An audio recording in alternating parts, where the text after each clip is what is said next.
thing that everyone will say, even the haters will tell you that I'm a hard worker, that I'm focused. They all know I'm in the studio. I'm that studio guy.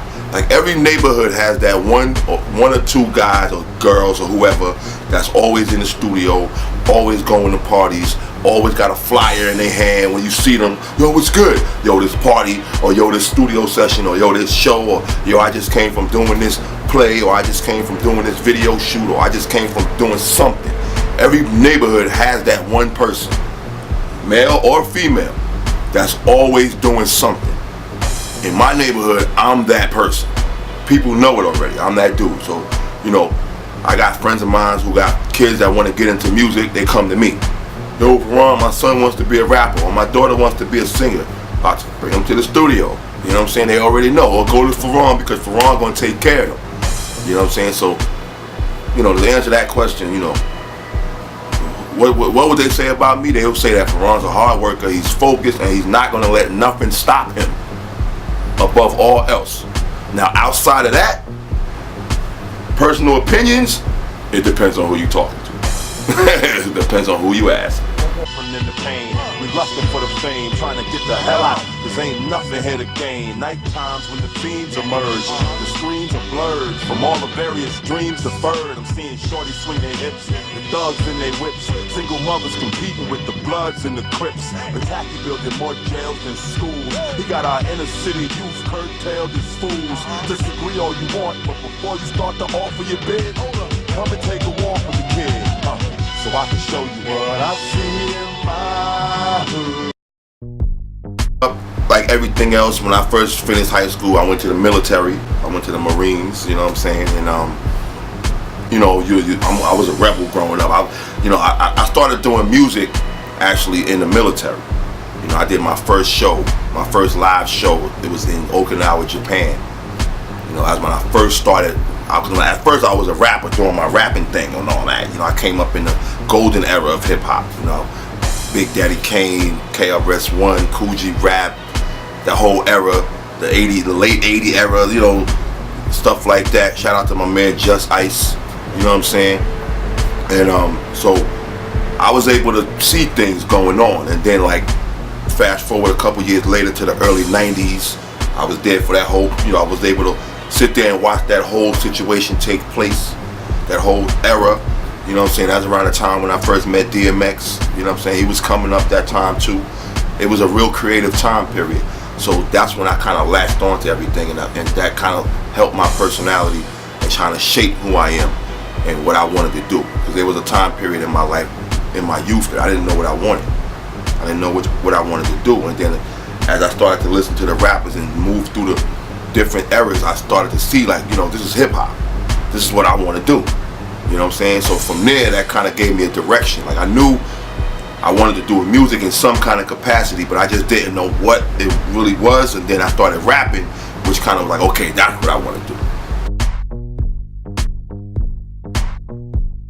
But, you know, fast forward down the road, computers came into the situation, Pro Tools came into the situation, which made it a lot easier to record and handle your business. So I figured, you know, there was a time period where I didn't really know what I wanted again. And so I said, you know, let me go to school for engineering. I got tired of going to studio sessions, unable to communicate with the engineers properly, because at the time I was rapping. So I was like, you know, I'm in a studio session, but I don't really know the computer terminology, so I couldn't really talk to the engineer to get him to, you know, make my music sound the way I wanted to, and that was really frustrating for me. So what I did was I went to school and learned how to do the engineering and learned the computer stuff, because now at this point, computers are into the situation now, Pro Tools and stuff like that. So I was able to go learn, and now from there I started working in studios, helping other artists, and that's how I got my feet wet. So then from there I started back doing my own thing again, and was able to make it happen. So, you know, by way of the rapping, the wordplay was what got me into the studio thing, which led me to start learning about the computer stuff. I just pretty much immersed myself, because there were time periods where I got away from the music. A couple of times I got away from it, and then would always come back. You know what I'm saying? Then get away from it again, because maybe it's not financially it's not really popping for me, so I would have to go get a job, which would take me away from the music, because I firmly believe that your plan A, people talk about plan B, your plan A is whatever you spend the majority of your time doing, regardless of whatever. So if I'm saying, for years I was the guy that, okay, you know what, I want to do music, but it's not paying my bills right now, so I got to focus on plan B. I would go get that 9-to-5 job that had nothing to do with music, and it would take me away from the music. So whatever you spend the majority of your time doing is your plan A by default. So if you spend the majority of your time working that 9-to-5 job, guess what? That's your plan A. You know what I'm saying? Before you know it, 5 years, 10 years will go by. You're still working that same 9-to-5 job. You're frustrated. Now you got more bills. You got a house. You got a car. You got kids. And you don't have time for this over here. You know what I'm saying? So I lived that. More than a few times. But a few years ago I came back into it. When I went to school, that was my investment in myself to learn to do this. So then everything started building from there. You know what I'm saying?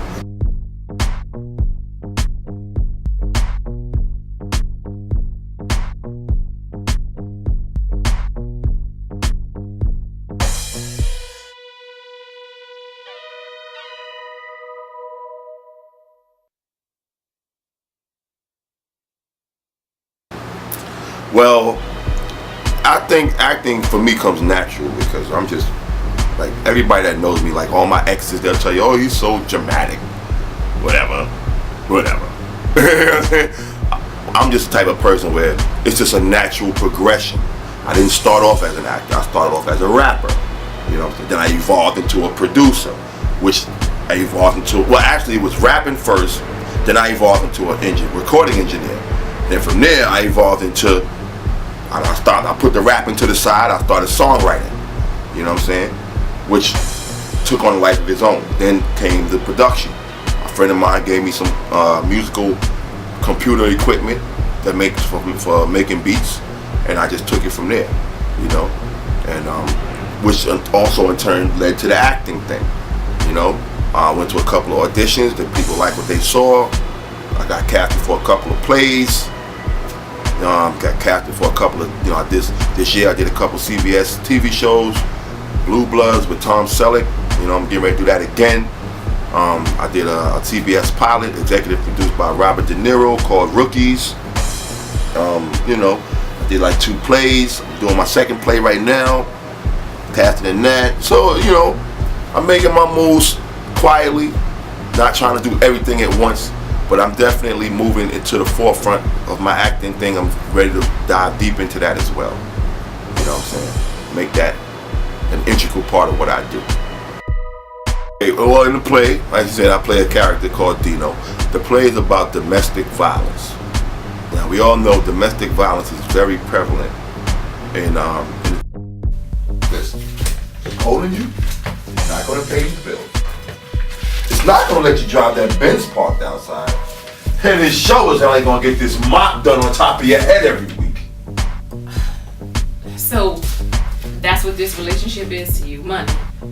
So you think as long as you give me money and provide for me that you could do whatever you want? I don't think so, Dino. You lost your dad on you. You know what? I don't want to talk about this anymore. I'm gonna take a shower. Well, you better pay attention to your woman before the next man will. What did you just say to me? I said you better pay attention to your woman before the next man will. So what is that supposed to mean? Did I stutter? Huh? Did I stutter? You coming home 5:30 in the morning, you must have lost your mind. I know it's somebody else out there that would make sure they was right up here beside me like I need him to be, not coming home at 5:30 in the morning and then lying to me in my face. The next man you talking about? Oh, so you trying to disrespect me? You disrespected me, Dino. It's 5:30 in the morning, and you still ain't tell me where you were. Oh, so you justifying disrespecting me right now? You justifying lying to me in my face. I know. Dino, stop! You're hurt. And we just want to shine a light on that. We did the play last year, about 7 nights. I did 5 nights in Harlem. We did 2 nights in Brooklyn, and the response is astronomical. Obviously, domestic violence is an issue that resonates all through America, and people love it. My character Dino is an abusive boyfriend. You know, this guy, he beats up his girlfriend, gives her a black eye, breaks her ribs. He cheats on her, gets another girl pregnant, brings her to the house. Just real. You know what I'm saying? Like I wouldn't like this guy myself. Oh, so you're not closely associated with this character? No, I'm not closely associated with the character. When people may think, I tell people all the time, oh, so you're an abusive boyfriend? I'm like, no, I don't even have a girlfriend. I'm single. I'm not even a boyfriend. You know what I'm saying? I'm not Dino. That's my character. And I guess my portrayal of that character is so good that people associate with it. You know, I get booed at plays.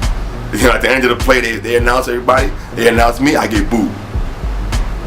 Whatever.